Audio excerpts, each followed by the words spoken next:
Hola niños, bienvenidos a la siguiente videoclase. Pongan mucha atención, vamos a continuar con nuestro bloque 3, la ciudadanía, pero en esta ocasión vamos a ver el tema 3.4, gobierno democrático y nuestros representantes populares. Para abordar este tema, tenemos que hablar sobre un gobierno democrático. En nuestro artículo 40, nos ubicamos aquí, de nuestra Constitución se establece que es voluntad del pueblo mexicano el constituirse en una república representativa, democrática, laica y federal, que obviamente está compuesta por estados libres y soberanos. La democracia, ya lo habíamos visto, es una forma de gobierno cuya principal característica es que la ciudadanía elige a sus propios gobernantes, quienes deben de actuar en beneficio para nosotros, que somos el pueblo, que somos los que los elegimos, y por ello se debe de definir como el gobierno del pueblo, para el pueblo y por el pueblo. Hemos escuchado esa frase. Ahora, para que un gobierno democrático funja como tal, tiene 4 principios. El primero es el principio de mayoría. El principio de mayoría, aquí nos ubicamos al frente, en el primer renglón, nos habla de que las decisiones se toman considerando a la mayoría. Es decir, esto significa que la opción elegida por la mayoría de las personas es la que va a ganar. Pero no se debe ignorar la opción u otras opciones de los que obtuvieron menos votos, porque esas minorías también tienen derecho a que sean escuchadas. ¿Sí? El segundo principio del que vamos a hablar es el principio de soberanía popular. Ahí nos dice, nos ubicamos al frente, dice: el poder proviene del pueblo, que es el que manda y es el soberano. Es decir, en la democracia el poder público proviene del pueblo, pues el pueblo somos los que mandamos nosotros, es el soberano, el principal instrumento para ejercer el poder ciudadano. ¿Cuál es? Contesten. El voto, exacto, porque el voto es universal, es libre, es secreto, mediante el cual elegimos a nuestros gobernantes. Ya sabemos que los gobernantes y los gobernadores, los gobernantes y legisladores tienen el poder público y constituyen una figura de autoridad como tal, pero no dejan de ser un servidor público. ¿Entendido? Ahora pasamos al siguiente principio, que es el principio de legalidad, en el que las normas y las leyes que se regulan deben de regular el poder público y el poder electoral. Entonces, en un gobierno democrático es indispensable contar con normas y leyes que regulen, por ejemplo, las elecciones, ¿no? La competencia electoral. Y también que limiten el poder público que se les hizo acreedor a aquellas personas que nosotros elegimos, para que puedan actuar conforme al respeto de derechos y a limitarse más allá de lo que ya no pueden hacer con ese poder. Entonces, tanto la ciudadanía como las autoridades públicas tienen el derecho y la obligación de respetar las normas. A esto se le llama corresponsabilidad. ¿Entendido? Y por último tenemos a la representatividad. La representatividad nos habla de que se elige a la ciudadanía para que nos represente. ¿Sí? Entonces, debido a que no es posible la participación directa de todos los ciudadanos en las decisiones que nos afectan o que nos benefician, tenemos que elegir a una persona para que este ciudadano pueda ejercer ese derecho de las personas que estamos alrededor y que queremos beneficios y respeto hacia nuestros derechos. Ahora bien, pasamos de aquí, nos vamos hacia representantes populares. Nos dice: una idea general de la democracia es que los ciudadanos tienen la capacidad de autogobernarse. Y si tenemos esa capacidad de autogobernarnos, eso quiere decir que entonces, por eso podemos elegir a un ciudadano para que nos represente. Ahora, dentro de las normas, nos voy a regresar un poquito del otro lado, a las normas de estos principios es que debe de haber una competencia política regulada entre los ciudadanos que aspiran a gobernar o a representar a otros ciudadanos, es decir, luchan por el poder público en elecciones populares. Esa es una normatividad. También deben de haber límites en el poder público, no pueden hacer más allá de lo que se les está otorgando. El respeto a los derechos humanos, en especial los políticos, eso está por sobre todo. El respeto a los derechos, respeto a libertades, en especial a los de expresión, de prensa y de asociación.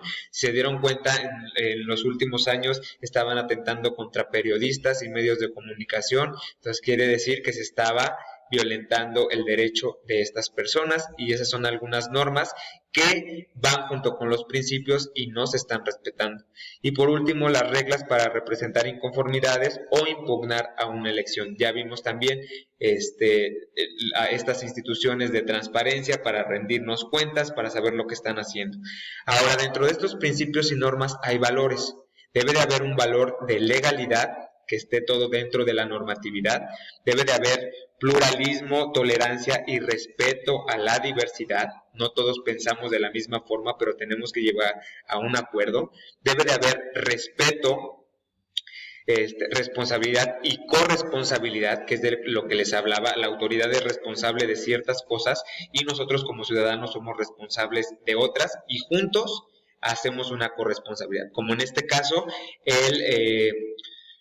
lo de esta contingencia, el respetar, por ejemplo, autoridad tiene la responsabilidad de poner instituciones que puedan cubrir o hacer frente a esa problemática, nos da las medidas preventivas, y nosotros como ciudadanos tenemos la responsabilidad de esas medidas preventivas: no salir de casa, por ejemplo, utilizar cubrebocas, lavarse las manos, y juntos entonces podemos hacer ya la corresponsabilidad. Debe de haber justicia, debe de haber equidad e igualdad, y sobre todo libertades. Ahora, los procedimientos, bueno, sabemos que existe un voto para elegir, el cual es libre y secreto. Debe de haber participación ciudadana de una mayoría de ciudadanos. Debe de haber diálogo y construcción de consensos. No todos pensamos igual, pero tenemos que llegar a un acuerdo. Y la revocación de mandato en el caso de que no esté cumpliendo con para lo que se le otorgó ese poder. Y el plebiscito, referéndum y consulta popular. Esto, en cuanto a este instituto electoral, ya lo habíamos visto también, es el que se encarga de hacer estas consultas para poder saber acerca de estas personas que nosotros estamos eligiendo. Ahora vamos a pasar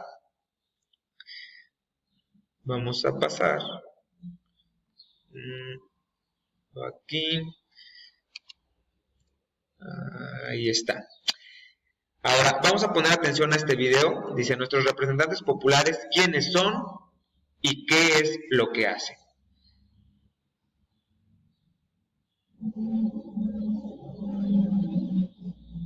Ahí está, ya cargó.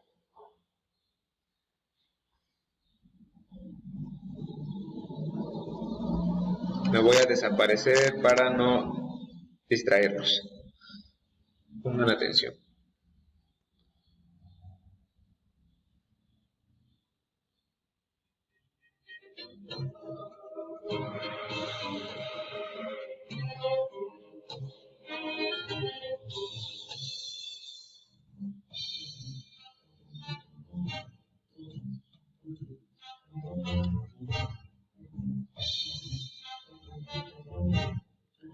Hola, ¿qué tal? Qué bueno que nos acompañan. En esta ocasión vamos a conocer más acerca de la representación política que se encuentra conformada en la Cámara de Diputados y en la Cámara de Senadores. ¿Cómo elegimos a los diputados? ¿Cómo elegimos a los senadores? ¿A quién representan? ¿Qué es lo que hacen en el cumplimiento de sus funciones? Estos y otros temas en nuestra Constitución en 30 lecciones. Quédese con nosotros.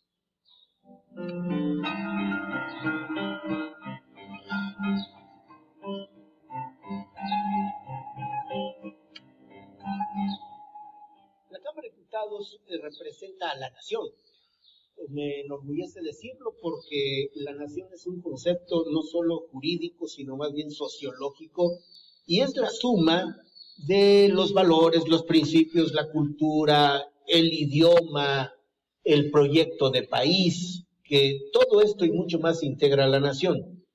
Somos 500 diputadas y diputados, 300 electos en igual número de distritos que están aquí después de haber ganado una elección siendo quienes tuvieron el mayor número de votos. 200 más que con un principio llamado de representación proporcional, que es un mecanismo compensatorio que da espacios a aquellos a los que proponen los partidos, también son electos por los ciudadanos.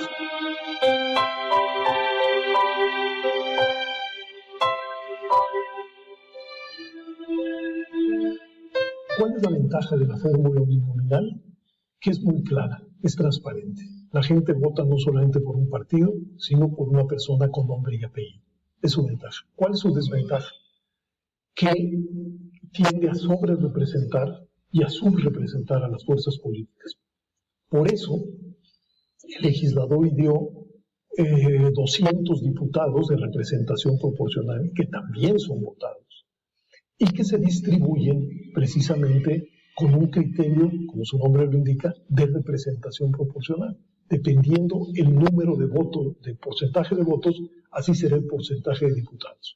Con una cláusula, dice la Constitución, entre votos y escaños no puede haber una diferencia mayor del 8%. Es por eso que todos en México hemos oído que el reto de los partidos en las elecciones federales es obtener más del 42.2% de la votación. ¿Por qué? Porque si obtienen 42.2% de la votación, van a poder tener el 50.2% de los diputados, es decir, 251. Entonces yo creo que el sistema mixto es un buen sistema, porque conjuga o puede conjugar las virtudes de ambos. ¿Cuáles son las funciones principales del diputado? Legislar a partir de las propuestas que lo recogen de los ciudadanos, de las iniciativas que plantea el presidente de la República, de aquellas que proponen las legislaturas de los estados, pero algo muy importante, fiscalizar. Es a la Cámara de Diputados a la que corresponde aprobar el presupuesto de egresos de la Federación, es decir, las asignaciones de dinero público que van a los gobiernos o incluso a algunos particulares.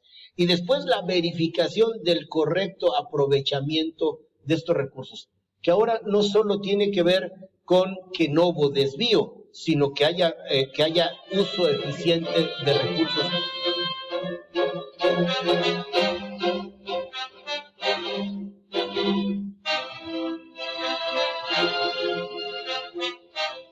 Bueno, el Senado hoy se conforma por 3 senadores que se eligen en cada entidad. 2 son para la mayoría y 1 para la primera minoría. Y hay una lista nacional de senadores de 32 que se reparten con un criterio de representación proporcional. Ayuda a la pluralidad. Yo creo que en su momento fue una reforma venturosa, porque se le inyectaron los aires del pluralismo al Senado de la República. Pero creo que en efecto, esta lista nacional de senadores rompe de alguna manera con la idea original del Senado. ¿En qué sentido? Se supone que en el Senado lo que cristaliza es el pacto federal y que todas las entidades federativas deben de tener el mismo número de representantes independientemente de su extensión, de su población, de su riqueza. Ahora bien, cuando elegimos 3 por entidad, pues está claro, pero estos 32 de lista, pues no se puede decir que representen a ninguna entidad. Qué bueno que nos acompañaron. Ahora ya sabemos la relevancia que tienen nuestros representantes populares en nuestra democracia. Fundamentalmente tienen Bueno, ya vimos en el video quiénes son los representantes del Poder Legislativo, qué es lo que hacen. Ahora vamos a terminar con esto sobre lo mismo de los representantes. Entonces, entre las facultades de los representantes está el hacer leyes que protejan a los ciudadanos, tomar decisiones considerando las propuestas ciudadanas, y cuando la ciudadanía está descontenta con el quehacer de algún representante porque actuó de forma abusiva y no contribuyó al desarrollo del país, damos nuestro voto de castigo. Ya no se elige en otras ocasiones, aunque él quiera colocarse como postulante. Entonces, siendo así, esta responsabilidad de los representantes es para la ciudadanía en general. Tenemos nosotros ese voto de castigo. Pues nos vemos la siguiente clase. Que estén muy bien.